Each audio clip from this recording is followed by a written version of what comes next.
The day I realized someone was trying to sell my view was the day I understood how far entitlement can go.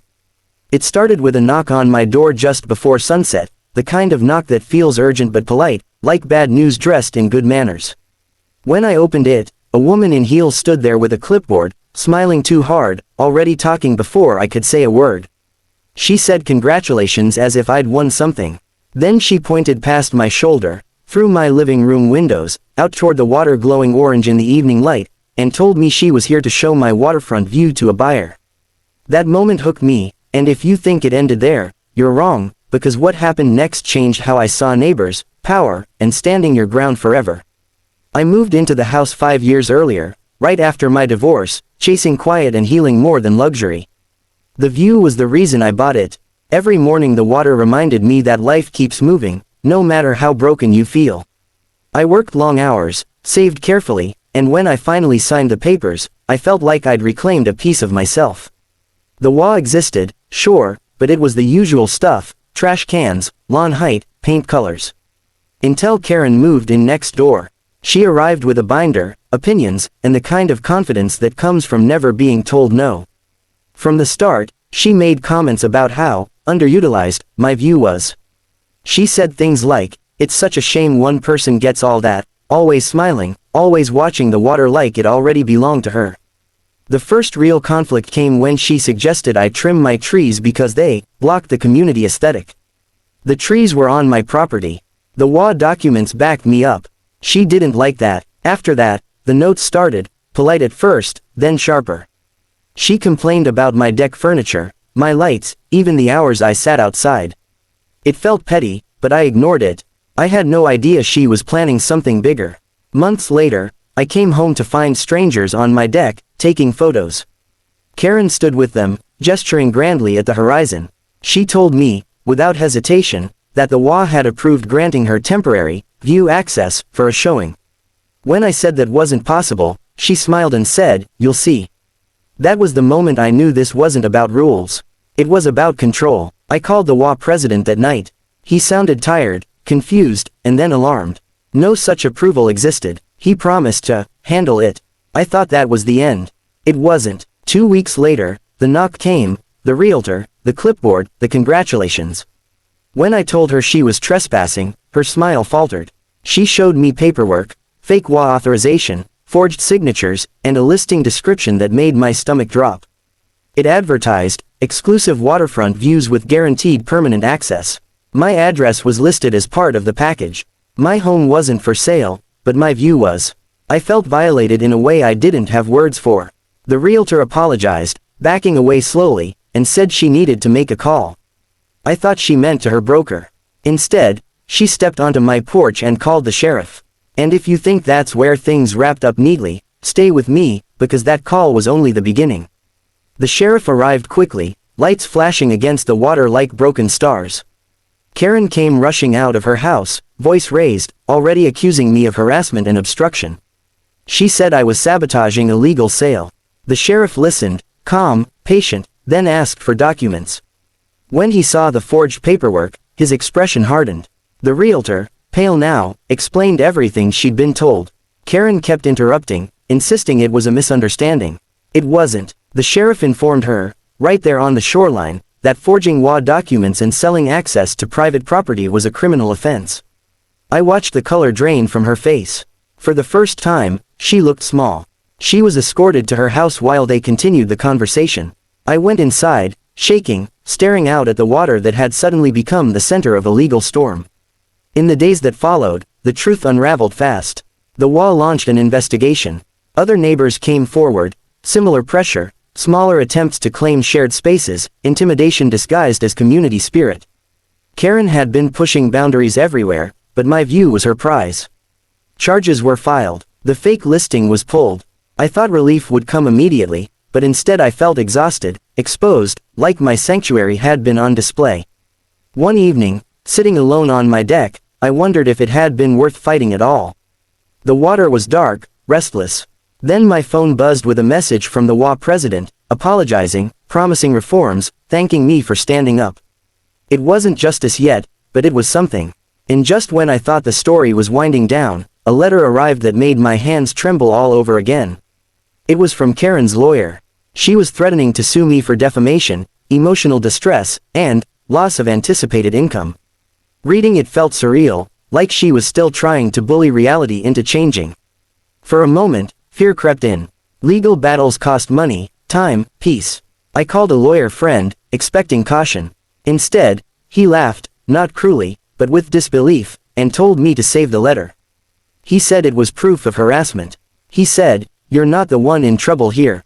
Weeks later, Karen's case collapsed before it even began. The evidence was overwhelming. The sheriff's report, the HOA findings, the forged documents, it all pointed one way. She was fined heavily, forced to resign from the HOA committee, and ordered to attend mediation with several neighbors. She moved out before the year ended. The house next door sold quietly, no drama, no binders. Now, when I sit on my deck, the view feels different, not because the water changed, but because I did. I learned that peace isn't passive. Sometimes you have to defend it. I learned that entitlement thrives on silence, and that standing up doesn't make you difficult, it makes you free. The water still moves the same way it always has, steady and patient. But now, when I watch the sunset, I don't just see beauty. I see boundaries held, fear faced, and the quiet power of saying no. And if you're still here with me, maybe it's because part of you knows what it's like to have something precious challenged. This story isn't just about a view. It's about knowing your worth, protecting it, and remembering that no one, no HOA, no Karen, no matter how loud, gets to sell what was never theirs. It started with a lie so bold that it didn't even sound real at first. The realtor smiled, pointed at the water beyond my windows, and said, "This view is part of the sale." In that instant, my stomach dropped, because I knew something was very wrong, and I also knew that if I didn't stop it right there, my peaceful life by the water was about to be taken from me piece by piece. I bought this house after my life fell apart. Divorce has a way of hollowing you out, and I needed somewhere quiet to rebuild. The waterfront view wasn't a luxury to me, it was therapy. Every morning before work, I sat with my coffee and watched the light move across the water, reminding myself that time keeps going, even when you feel stuck. The HOA rules were strict but manageable, and for years everything was calm. Then Karen moved in next door. From the first week, she talked like she was in charge of the neighborhood. She questioned where people parked, how loud children laughed, and how long guests stayed. When she noticed my deck and the unobstructed view, something in her changed. She started saying things like, "It's unfair that only one person gets this," and, "The community should benefit from assets like this." I laughed it off at first, thinking she was just dramatic. The comments didn't stop. She suggested I host HOA events on my deck. I said no. She asked if I'd consider sharing the view by adjusting my fence. I said no again. That's when the letters began. Complaints about my lighting, my chairs, even the color of my outdoor cushions. None of them violated HOA rules, and each time she lost, she looked more irritated. One afternoon I came home early and found strangers on my deck taking photos. Karen stood there confidently, explaining how access worked. When I told them to leave, she said the HOA had approved temporary access for a property showing. I knew that was impossible, but she spoke with such certainty that doubt crept in anyway. That night, I checked the HOA documents myself. Nothing. I called the president, who sounded stunned and promised to investigate. I thought that would be the end of it. I was wrong. 2 weeks later, just before sunset, the knock came. The realtor. The clipboard. The congratulatory smile. She told me my view had already attracted multiple buyers. When I told her my property was private and not part of any sale, her confidence cracked. She showed me paperwork, HOA approval forms with signatures that looked real enough to fool someone who didn't know better. My address was listed as a permanent scenic access point. I felt violated, like someone had reached into my chest and claimed ownership of my peace. The realtor stepped back, apologized, and said she needed to call someone. When she dialed the sheriff instead of her broker, I realized this wasn't just a misunderstanding. It was fraud, and as the sun dipped below the water, I knew the quiet life I'd built was about to collide with something ugly. The sheriff's lights reflected off the water like broken promises as he pulled up, and Karen came storming out of her house before anyone even knocked. She accused me of sabotaging a legal sale, of harassing her, of being selfish. The sheriff listened, calm and steady, and asked for documents. As he examined the paperwork, his tone changed. The realtor explained everything she'd been told, her voice shaking now. When the sheriff said the words, forged documents, and criminal offense, Karen's confidence evaporated. She tried to laugh it off, then tried to blame the law, then finally fell silent. Watching her realize that control had limits was surreal. She was escorted back to her house while statements were taken, and I stood alone on my deck afterward, staring at the water, wondering how something so peaceful had become a battlefield. The days after were heavy. The wall launched a full investigation, and neighbors started sharing their own stories, smaller, quieter attempts by Karen to push boundaries and claim authority. My case was just the biggest one. Charges were filed, the fake listing disappeared, and the realtor sent me a written apology. Still, the sense of violation lingered. This place had been my refuge, and now it felt exposed. One night, sitting outside, I wondered if standing my ground had been worth the stress. Then messages came in from neighbors thanking me for speaking up, for stopping behavior they'd been too intimidated to challenge. Slowly, the fear gave way to something steadier, resolve. Just when life started to feel normal again, a letter arrived from Karen's lawyer. She was threatening to sue me for defamation and loss of income. For a moment, panic returned. Lawsuits are designed to scare people into silence, and it almost worked. I called a lawyer friend, my voice shaking, and read the letter out loud.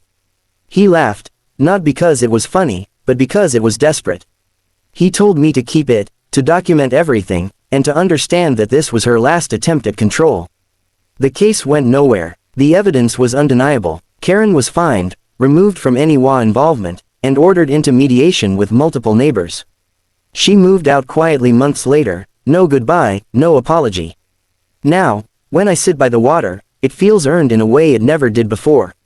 I didn't just buy this view, I defended it.